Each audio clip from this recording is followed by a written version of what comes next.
آئیے ذرا دوسرے مسئلے کو پیش کرنا چاہتا ہوں جس واقعے کا سہارا لے رہا ہوں، سب کی توجہ میرے ساتھ رہے۔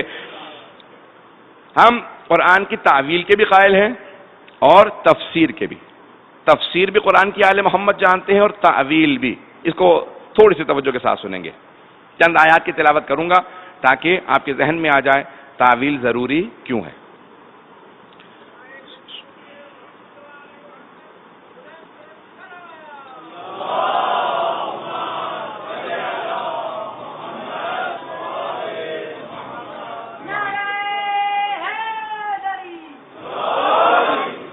عزیزان گرامی، قرآن کی وَلَا يَعْلَمُ تَعْوِيلَهُ إِلَّا اللَّهُ وَالرَّاسِخُونَ فِي الْعِلْمِ، قرآن کی تعویل کو کوئی نہیں جانتا سوائے اللہ کے اور ان کے جو علم میں اترے ہوئے ہیں۔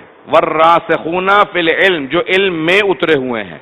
الفاظ اللہ نے اتنے پیارے استعمال کیے ہیں، وَالرَّاسِخُونَ فِي الْعِلْمِ، وہ جو علم میں اترے ہوئے ہیں، علم ان میں نہیں اترا ہوا۔ نہیں پہنچا پایا بات کو۔ ایک مرتبہ آپ پانی پی لیتے ہیں، پانی آپ کے اندر اتر رہا ہے، ایک مرتبہ پانی بہت مقدار میں، آپ پانی میں کھڑے ہیں، آپ پانی میں اترے ہوئے ہیں۔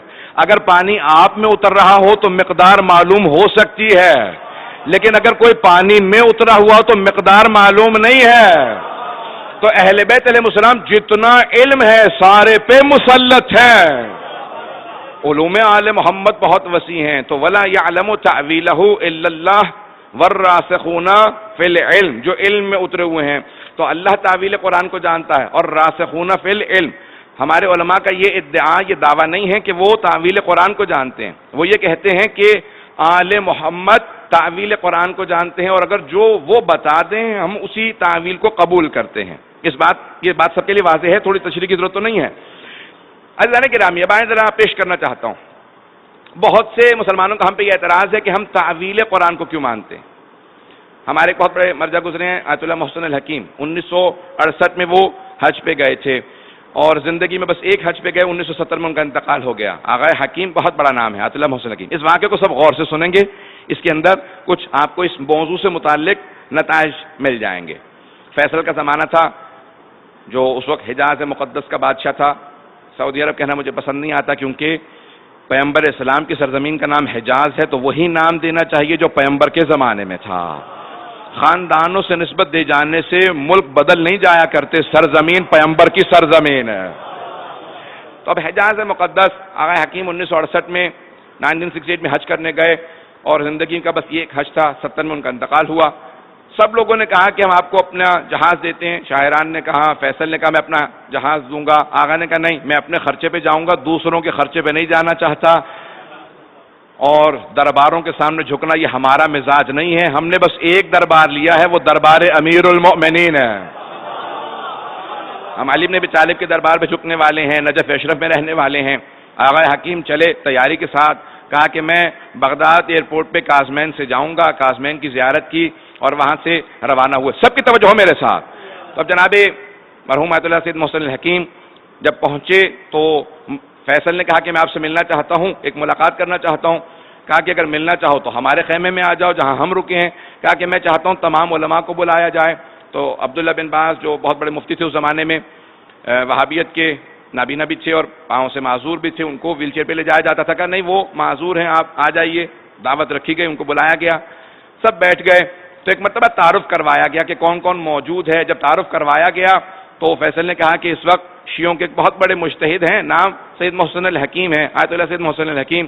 تو فوراً اس نے کہا کہ بھئی معاذ اللہ ان پہ لعنت ہو۔ تو فوراً آغا حکیم نے پوچھا کیوں لعنت ہو؟ تو انہوں نے کہا نہیں آپ چپ ہو جائیں، آپ ہمارے مہمان ہیں، بات کو رفع دفع کر دیجئے، آگے ہم بڑھانا نہیں چاہتے، اس مسئلے کو ختم کر دیجئے۔ انہوں نے کہا نہیں، اب میں نہ کھانا کھاؤں گا نہ پانی پیوں گا۔ پہلی بات تو یہ ہے کہ اب تک تو کہتے رہے کہ لعنت کے قائل نہیں ہیں، اب یہ خود بتا رہے ہیں کہ انہوں نے مجھ پہ لعنت کی ہے، میں تب تک آگے نہیں بڑھوں گا جب تک یہ بتا نہ دیں کہ مجھ پہ کیوں لعنت ہو۔ تو اس نے کہا کیونکہ آپ شیعہ ہیں اور شیعہ قرآن میں تعویل کے قائل ہیں۔ تعویل کیا ہے پیش کر دوں آپ کے سامنے، تعویل کے معنی۔ تفسیر یہ ہے کہ یہ آیت جو الفاظ آئے ہیں اس کی تشریح کی جائے، اس کا بیان کیا جائے، اسے کھول کے تبیین کیا جائے، تشریح کیا جائے، کھول کے اور زیادہ بیان کیا جائے کہ اس کا مفہوم کیا ہے۔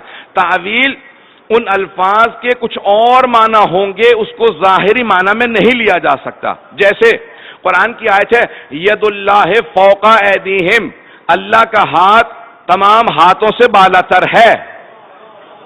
اب یہاں پہ ہم یہ نہیں کہتے کہ اللہ کا ہاتھ ہے، اللہ ہاتھ رکھتا ہے. قرآن میں آیا عین اللہ. ہم یہ نہیں کہتے کہ اللہ کی آنکھ ہے، کیونکہ اگر ہم آنکھ مانیں وجہ اللہ قرآن میں آیا تو پھر جسم کے قائل ہو جائیں گے. اللہ جسم و جسمانیت سے مبرہ ہے. اللہ چہرہ نہیں رکھتا. انما نطعمکم لوجہ اللہ، ہم تمہیں وجہ اللہ کی خاطر کھانا کھلا رہے ہیں. تو ہم یہ نہیں کہہ سکتے اللہ کا چہرہ ہے، اللہ کی آنکھ ہے، اذن اللہ اللہ کا کان ہے، ید اللہ اللہ کا ہاتھ ہے. سب کی توجہ ہے. اب یہاں تعویل کرنا لازم ہے. جیسے ہاتھ سے مراد قدرت ہو سکتا ہے، اور چھٹے امام کی حدیث بھی ہے کہ ان آیات سے مراد آل محمد ہیں. تفصیل کا وقت نہیں ہے کہ میں اس کی تفصیل میں جاؤں، لیکن غور سے سن لیجئے گا تاکہ تعویل سمجھ میں آ جائے. اور تعویل کو ماننا قرآن کی روح سے بھی لازم ہے. تو کہا کہ کیونکہ آپ تعویل کو مانتے ہیں اس لیے میں نے آپ پہ لعنت کی ہے، کیونکہ آپ تعویل کو مانتے ہیں. انہوں نے کہا اچھا تم قرآن جانتے ہو؟ کہا ہاں میں قرآن کو جانتا ہوں. کہا حفظ تم نے قرآن حفظ کر رکھا ہے؟ کہا ہاں حفظ کر رکھا ہے. کہا عربی جانتے ہو؟ کہا میں پیدائشی عرب ہوں. کہا ایک قرآن کی آیت کی تلاوت کروں گا، تم ذرا اس کے معنی بتا دو تاکہ بادشاہ پہ بھی واضح ہو جائے، سننے والوں پہ بھی واضح ہو جائے. تو کہا کہ بتائیے کون سی آیت؟ کہا کہ من کان فی ہذہ اعمی وہو فی الآخرۃ اعمی واضل سبیلا، جو دنیا میں نابینا ہے وہ آخرت میں بھی نابینا ہی رہے گا.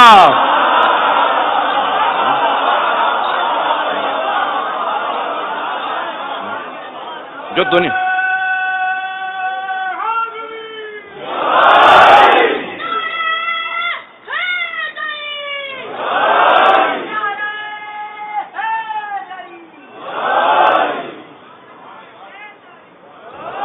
بابا سے بلند صلوات.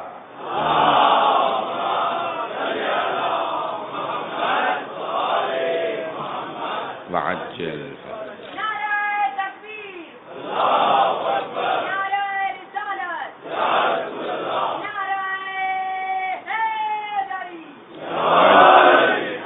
اذان گرامی مرحومات اللہ محسن الحکیم نے کہا کہ یہ قرآن کی آیت ہے. من کان فی ہذہ اعمی وہو فی الآخرۃ اعمی وَأَضَلَّ سَبِيلًا. کیا بتاؤ آیت کا مفہوم کیا؟ جو دنیا میں نابینا ہے وہ آخرت میں بھی نامیرا رہے گا. اب سب جگہ سناٹا چھا گیا، خاموشی ہو گئی، کوئی جواب دینے کے لیے تیار نہیں تھا. خود فیصل نے سوال کیا، کہا کہ آج تک میں نے آیت پڑھی ہے، آج آپ کے اعتراض سے معلوم ہوا کہ اس کی کوئی تعویل کی ضرورت ہے. اب بیچارہ جو دنیا میں خدا نہ خاصا اگر نابینا رہا ہو تو آخرت میں کس بات کی سزا مل رہی ہے کہ وہاں نابینا ہی رہے گا؟ پتہ نہیں توجہ ہے یا نہیں ہے. اگر کوئی دنیا میں نابینا رہا ہو تو آخرت میں کس بات کی سزا؟ بلکہ ہمارا عقیدہ تو یہ ہے، معصوم فرماتے ہیں اگر دنیا میں انسان کسی عضو سے محروم رہے تو آخرت میں بدل بہت زیادہ ملتا ہے.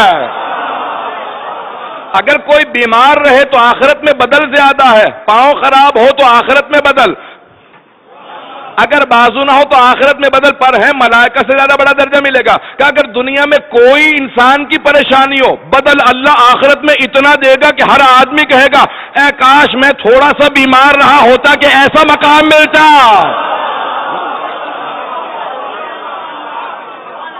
تو ہمارا تو عقیدہ یہ ہے.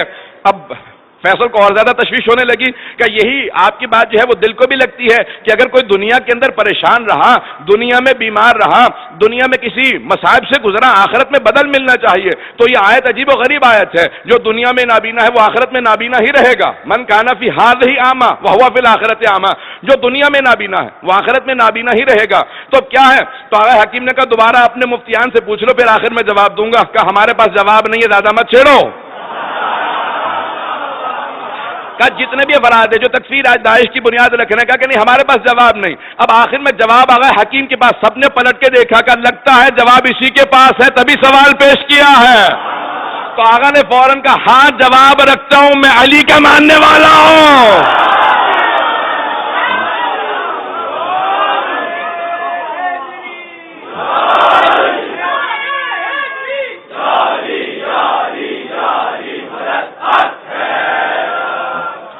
کا جواب رکھتا ہوں، اسی لیے سوال کو پیش کیا تاکہ واضح کر سکوں کہ راسخون فی العلم کون ہے، تعویل قرآن کو کون جانتے ہیں.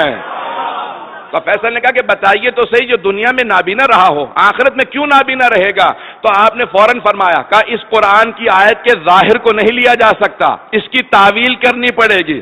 یہاں اعمیٰ سے مراد کچھ اور ہے، ظاہری نابینا نہیں ہے بلکہ کچھ اور مراد ہے۔ کہا کہ بتائیے آپ کا نظریہ کیا ہے؟ کہ میرا نظریہ وہی ہے جو صادق آل محمد کا نظریہ ہے۔ صادق آل محمد کا نظریہ کیا ہے؟ کہ صادق آل محمد نے کہا جو دنیا میں علی کی ولایت کا اندھا ہو،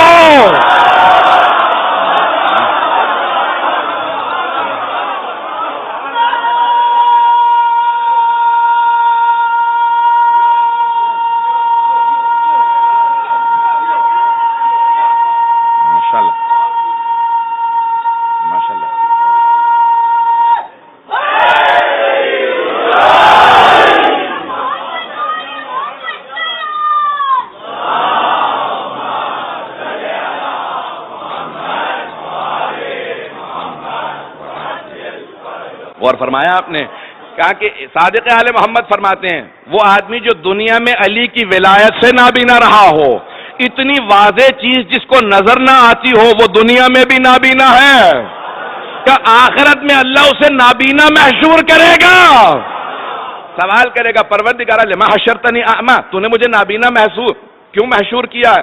میں دنیا میں تو بینائی رکھتا تھا، یہاں نابینا کیوں ہوں؟ کہ دنیا میں جو تجھے نظر نہیں آیا اس وجہ سے ایسا محشور ہوا ہے۔ امیر المؤمنین کی ولایت کا تعویل کی ضرورت ہے، تعویل بتاتی ہے۔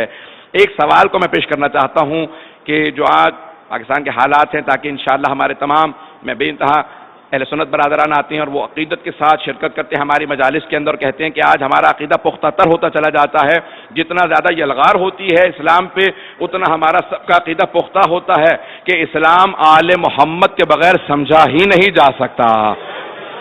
اور بے انتہا عقیدت سے لوگ آتے ہیں، مجھ سے کئی لوگ ملتے بھی ہیں اور کہتے ہیں کہ مجالس میں آتے ہیں ہم گریہ تک کرتے ہیں۔ میرے حتیٰ جو پولیس کے گارڈز ہیں بے انتہا عقیدت سے مجھ سے کل کہہ رہے تھے کہ پورے الفاظ سنتے ہیں اور مصائب کے اندر ہم روتے بھی، ہم آل محمد سے محبت کرتے ہیں، اور کوئی ایسا نہیں ہو سکتا مسلمان کی آل محمد سے محبت نہ کرتا ہو۔ اب آئیے ذرا ایک مسئلے کو پیش کرنا چاہتا ہوں، سننا چاہیں گے؟ آگے بات کو بڑھاؤں گا۔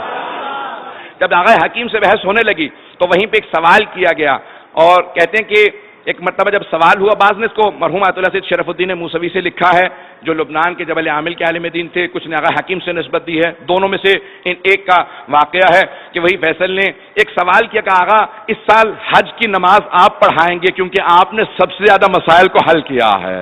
تو 1968 میں حج کی نماز مرحوم آغا حکیم نے پڑھائی۔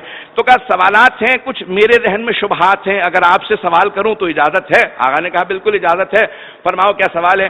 کہا مجھے ایک تعجب ہوتا ہے کہ جنت البقیع کو انہدام کر دیا گیا تھا، تو کہا کہ آپ لوگ ابھی بھی آتے ہیں گارے مٹی کے بوسے دیتے ہیں، یہ 20ویں صدی آ گئی ہے ابھی تک آپ لوگ گارے مٹی کے بوسے دے رہے ہیں، اور میں نے تصویریں دیکھی ہیں نجف کی، کربلا کی، وہاں پہ سونے چاندی کی زریحیں لگا رکھی ہیں اور لوگ وہاں سونے چاندی کی زریحوں کے بوسے دیتے ہیں، تو کب تک آپ یہ سونا چاندی چومتے رہیں گے، گارے مٹی کو چومتے رہیں گے؟ 20ویں صدی آ چکی ہے تو بات آگے بڑھ جانی چاہیے۔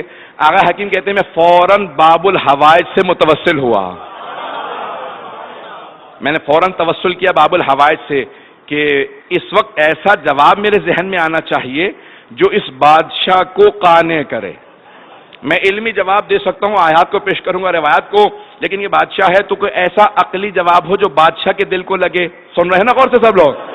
تو کہ بادشاہ کے دل کو لگے کہ ابھی میں یہ توسل کر ہی رہا تھا دل کے اندر کہ اچانک کسی نے آواز دی کہ بادشاہ سلامت، پیغمبر اسلام کے زمانے کے قرآن کے کچھ جز ملے ہیں، کچھ سپارے ملے ہیں جو ہرن کی کھال پہ لکھے ہوئے ہیں، ہم آپ کے لیے لے کے آئے ہیں، کسی نے آپ کو ہدیہ کیے ہیں۔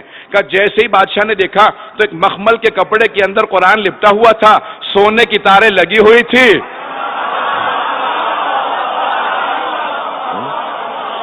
سونے کی تاریں تھی، مخمل کا کپڑا تھا، ہرن کی کھال پہ قرآن کریم کو لایا گیا کہ فوراً فیصل بادشاہ کھڑا ہوا، آگے بڑھا کہ لاؤ قرآن کو، ہاتھوں پہ اٹھانے کے بعد چوما آنکھوں سے لگایا، کہ جیسے ہی چوما آنکھوں سے لگایا آغا حکیم کہتے ہیں میں فوراً چیخ اٹھا بدعت!